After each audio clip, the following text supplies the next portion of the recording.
A veces un campeonato del mundo se decide por un adelantamiento al límite, a veces por un error bajo la lluvia o una genialidad. Sí, sí. Pero el Mundial de Fórmula 1 de 2025, después de Las Vegas, ha dado un vuelco.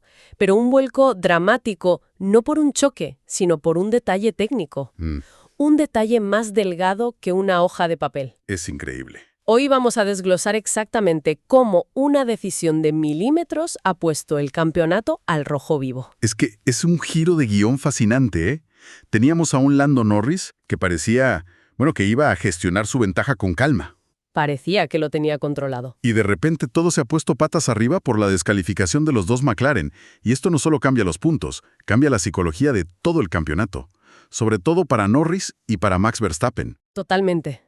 Vamos a desmenuzar esto, porque la magnitud es difícil de creer.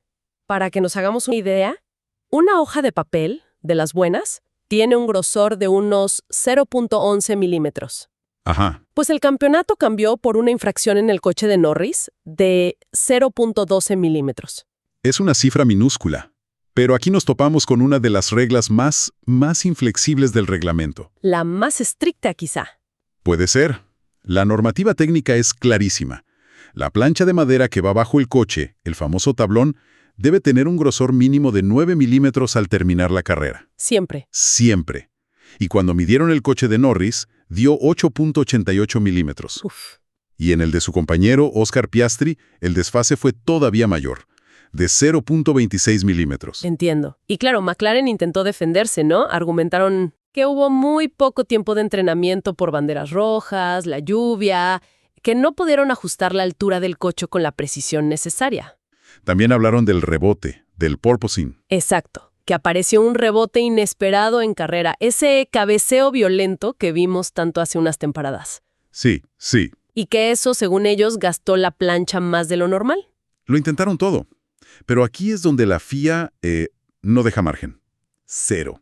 Para entender por qué son tan estrictos, hay que recordar por qué existe esta regla. Claro, tiene un origen de seguridad. Totalmente.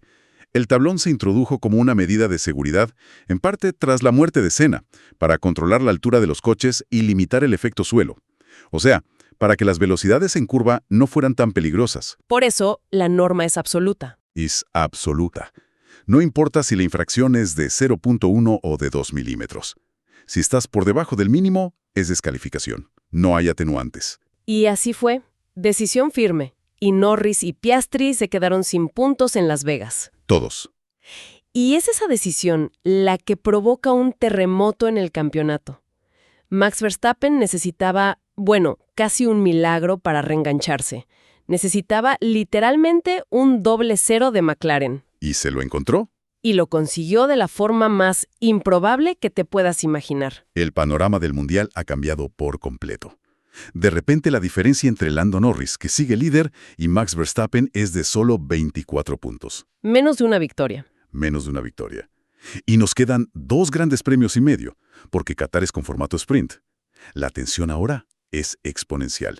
Cada punto es oro. Es que no es solo matemático. Es un golpe psicológico brutal.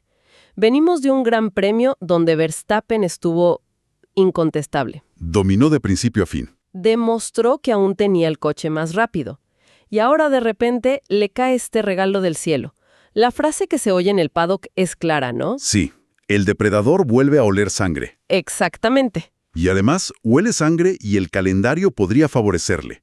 Qatar es un circuito donde ha sido demoledor y el formato sprint le da una oportunidad extra de meter presión y recortar puntos antes del domingo. La presión cambia de bando. De una forma radical. Norris, que parecía gestionar con una madurez impresionante, ahora tiene el campeón del mundo llenándole los retrovisores sin margen de error. Exacto. Y esa presión se siente en todo el garage de McLaren. Porque si analizamos la carrera de Lando, olvidando la descalificación por un momento, fue muy inteligente. De acuerdo. Cometió un error en la salida. Perdió 2 puestos. Pero a partir de ahí supo reponerse y pilotó con la calculadora en la mano. Sí, pensando en el campeonato. Asegurando un segundo puesto que era oro puro para él. Era el resultado perfecto. Minimizaba daños contra un Verstappen superior ese día y mantenía una ventaja muy cómoda. Sin la descalificación, su colchón habría sido de 42 puntos. Podría haber corrido a la defensiva. Claro. Ahora esa opción ya no existe. Ahora tiene que atacar, tiene que arriesgar. Y mientras Norris sufre este revés, la situación de su compañero es casi más preocupante, diría yo. El fin de semana de Oscar Piastri fue desdibujado, gris, flojo. Totalmente. Y esto ha alimentado muchas teorías, ¿no? Gente que sugiere que el equipo podría estar perjudicándole para favorecer a Lando. Sí, las conspiraciones de siempre. Pero las propias palabras de Piastri desarman esa idea de una forma muy contundente. ¿Qué nos dice de la situación interna del equipo? Que el propio Piastri salga y diga, textualmente, el problema soy yo, he perdido la velocidad. Nos dice dos cosas. Primero, una honestidad brutal por su parte, que es admirable, pero también es una señal de una crisis de confianza profundísima. Sí. Y segundo, que la presión es máxima. Su incapacidad para adelantar a Antonelli, con un coche teóricamente inferior, fue la imagen de su impotencia. Cuando un piloto dice, he perdido la velocidad, es de lo más duro que puede admitir. Por cierto, para quienes nos están viendo en YouTube, bienvenidos a Zona DRS. Y no olviden suscribirse para más contenido de F1 como este. Y hablando de Antonelli, mientras Piastri no podía con él, el propio Antonelli estaba dando una lección magistral. Hablemos de esa estrategia de Mercedes. Parecía una locura. Sobre el papel era una auténtica locura. Fue una de esas estrategias que se estudian durante años. Mercedes tuvo una carrera muy sólida en general, George Russell heredó el segundo puesto.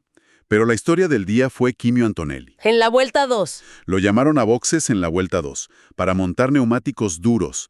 En la vuelta 2, todo el mundo pensó que era un error, Un suicidio estratégico, sí. que sus gomas no llegarían ni a mitad de carrera. Pues no solo llegaron al final, sino que las hizo durar 48 vueltas, manteniendo un ritmo excelente. Increíble. Y defendió su posición con una madurez impropia de su edad contra pilotos como Leclerc y el propio Piastri. Es la demostración de la línea tan fina que hay entre una gestión de neumáticos magistral, como la suya, y un fracaso. Un contraste brutal, sin duda. Y del éxito en Mercedes pasamos al desastre absoluto de Ferrari. Si para McLaren fue un tiro en el pie, para Ferrari fue un fin de semana de terror. Fue la tormenta perfecta. Quedó en evidencia, otra vez, que el coche tiene un problema gravísimo en lluvia. Es inconducible. Pero lo que le pasó a Lewis Hamilton el sábado en clasificación fue un compendio de errores, casi inverosímil para un piloto de su calibre. Uno detrás de otro. Límites de pista que le anularon vueltas, banderas amarillas, pero el error de juicio final fue casi de novato. Es que es muy difícil de explicar. Cruzó la línea de meta, pensó que la sesión había terminado y levantó el pie. Se relajó. El problema es que en Las Vegas, el semáforo que marca oficialmente el final está más adelante que la línea de meta. Tenía tiempo de sobra para una última vuelta. Y el equipo se lo gritaba por radio, ¿no? Sigue empujando, pero él ya se había desconectado. Podría haber pasado el corte fácilmente, pero se equivocó. Y el resultado fue histórico y muy doloroso. Por primera vez desde 2009, un piloto de Ferrari clasificó último. La tensión en ese equipo tiene que ser máxima. Máxima. Ser cuartos en constructores por detrás de un equipo como Red Bull, que, seamos sinceros, prácticamente solo suma con un coche, es una humillación. Es muy doloroso para la escudería. Y refleja una crisis que va más allá de un mal fin de semana. La sensación es que están deseando que termine la temporada para hacer un reinicio completo. Y si en Ferrari llueve, en Aston Martin hay un diluvio. Fernando Alonso lo predijo con una precisión desoladora antes del fin de semana. Sí, fue tremendo. Dijo, en Las Vegas seremos el último o el penúltimo coche. Y acertó. Fueron el penúltimo. La frustración allí es enorme. El sábado, con esas condiciones mixtas, apareció la magia de siempre y Fernando metió el coche séptimo. Un milagro. Un resultado que nadie entendía, pero era un espejismo. Todos sabían lo que iba a pasar el domingo, en seco. Y la carrera fue una procesión hacia atrás, sin ritmo, sin velocidad. La frase de Alonso al terminar lo resume todo. Dijo, qué bendición que solo nos quedan 2 grandes premios con este coche. Se nota que tiene unas ganas locas a bajarse de él. Pero la crisis va más allá de la pista. Y esto es lo preocupante. Ha surgido información muy insistente desde fuentes europeas que apuntan a una destitución inminente del jefe de equipo Andy Cowell. Podría no llegar a la próxima carrera. Sería el tercer jefe de equipo en 3 años. Eso es una inestabilidad tremenda. Es una señal de alarma gravísima, porque no es solo un problema de rendimiento, ese concepto. El coche parece haber perdido por completo su ventana operativa. ¿Sí? Empezaron el año con una filosofía, y las mejoras que han ido introduciendo parece que la han contradicho. Eso genera el hartazgo en la directiva. Han caído a la 8ª posición en constructores, y el sueño de 2026 parece cada vez más lejano. En resumen, un tecnicismo, una medida de 0.12 milímetros, ha puesto el campeonato al rojo vivo. Increíble. Verstappen tiene el impulso anímico y el coche más rápido. Norris, que lo tenía todo de cara, ahora se enfrenta a una presión que no había experimentado nunca. Y mientras ellos luchan, equipos históricos como Ferrari y proyectos como Aston Martin se hunden en sus propias crisis. Y no hay tiempo para respirar. Nada.